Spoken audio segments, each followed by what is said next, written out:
Welcome to RizalTalk.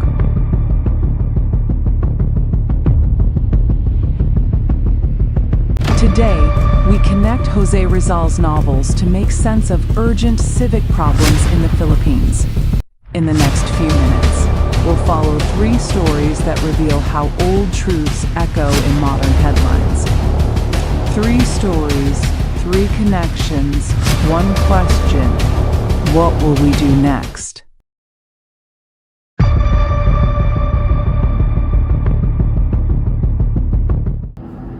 Hi and welcome to the first episode of RizalTalk.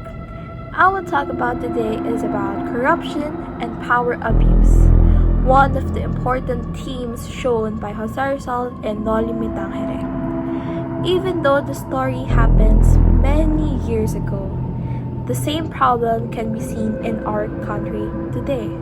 Let's roll back the story of Junamie I. We can see how people in power like Padre Damaso use their position to control people.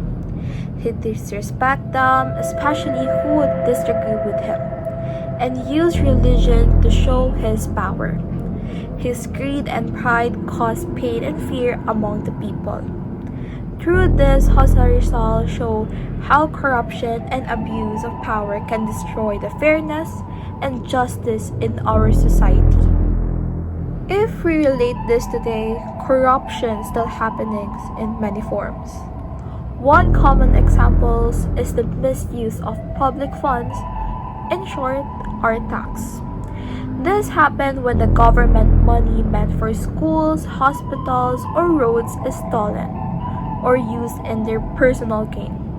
Because of this, many projects remains unfinished and ordinary citizens continue to suffer.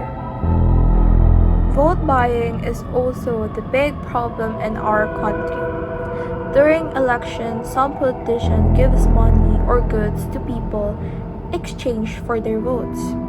This keeps the corruption leaders in power and weakens our democracy.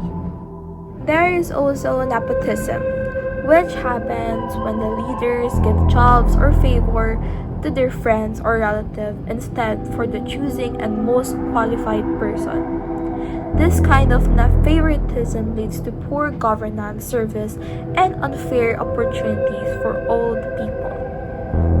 All of these shows that corruption is not just about stealing money, but this is about misusing power and breaking people's trust. Just like in Jose Rizal times, the poor are still the ones who suffer the most. Money that should help them ends up in the wrong hands. Jose Rizal's message is still true today. Power should be used to serve people, not to control them. True leadership means honesty, fairness, and to serve the people. To end this corruption, we must start with ourselves. We can show honest in small ways, in school, at home, and in our community. We should also speak up when we see something is wrong, and do not be afraid to demand honesty from our leaders. Corruption and power abuse destroy trust and fairness. But if we stay honest, brave, and aware, we can help to stop the cycle and create the real change in our society. As Rizal taught us, true freedom begins when we learn to think, speak up, and stand for what is right. So this is the end of the first episode, and see you next time.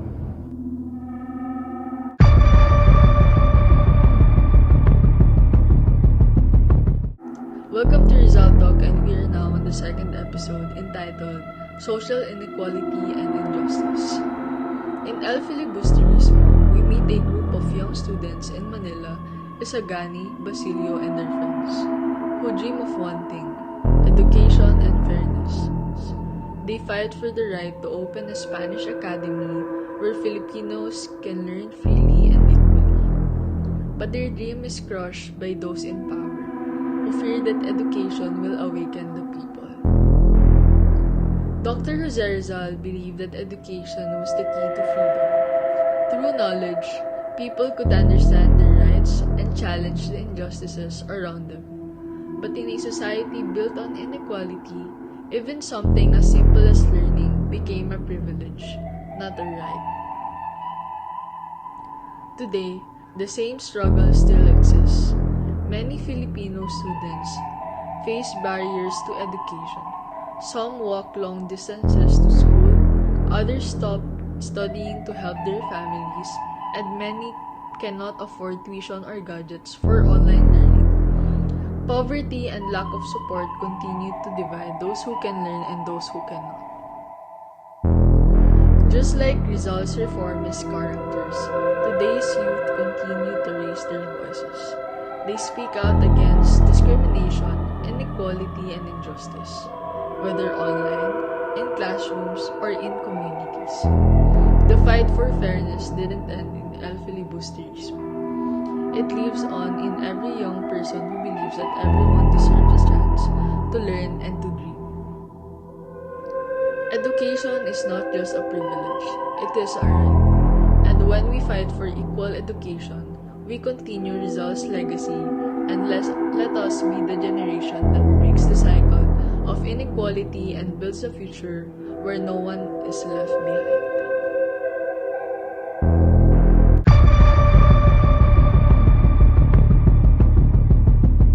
Welcome to RizalTalk. We are now in the third episode titled Abuse and Hypocrisy in Institutions. In this episode, we'll talk about how some people in power pretend to be good but secretly do bad things, something that Rizal strongly exposed in Noli Me Tangere. Noli Me Tangere, Rizal showed many examples of religious and political hypocrisy. One clear example is Padre Salvi, a prior who appeared holy and gentle but was actually manipulative and cruel. He abused his authority, especially when he caused harm to innocent people like Crisostomo Ibarra and Cisa's family. Another example is Padre Damaso, who used his position to insult and control others. These characters reflected how some leaders during Rizal's time used religion not to guide people but to cover up their corruption and abuse. Through these characters, Rizal revealed a painful truth. Power can be dangerous when it is used for personal gain. He wanted readers to see that pretending to be holy or righteous while doing evil deeds is one of the worst kinds of hypocrisy. Rizal criticized how the church and government institutions, meant to serve people, became tools for greed, control, and moral corruption. His message was clear. True faith and leadership come from honesty and compassion, not from titles or uniforms. Even today, these issues still exist. We can see people in politics who speak about justice but secretly steal public funds, or religious leaders who preach goodness but abuse their followers. Some media figures even spread lies while claiming to tell the truth. These modern examples show that Rizal's message remains relevant. Power still tempts many to act as if they are saints in public but sinners in secret. Rizal's lesson reminds us to look beyond appearances. Not everyone who looks holy, rich, or powerful is truly good. What matters is integrity, doing what is right even when no one is watching. As citizens, we must stay aware, question injustice, and choose leaders who lead with truth, not hypocrisy. This is RizalTalk, where we connect the lessons of Rizal's time to the realities of our world today. Thanks for watching. Subscribe, hit like, and share with us which story moved you most.